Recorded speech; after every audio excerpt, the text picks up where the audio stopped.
আনিশা আসছে দাগনভূঞা থেকে। তার বয়স হচ্ছে 4 বছর। 4 বছর বয়সে সে এখন কিন্তু দাঁড়াতে পারে না।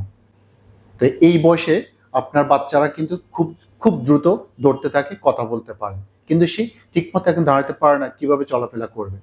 তো ওকে আমরা ফিজিওথেরাপি দিয়েছি, পাশাপাশি ডাক্তার অর্থ ফেন রিলিফ অয়েল দিয়ে তাকে আমরা এখন ম্যাজ করে দিচ্ছি।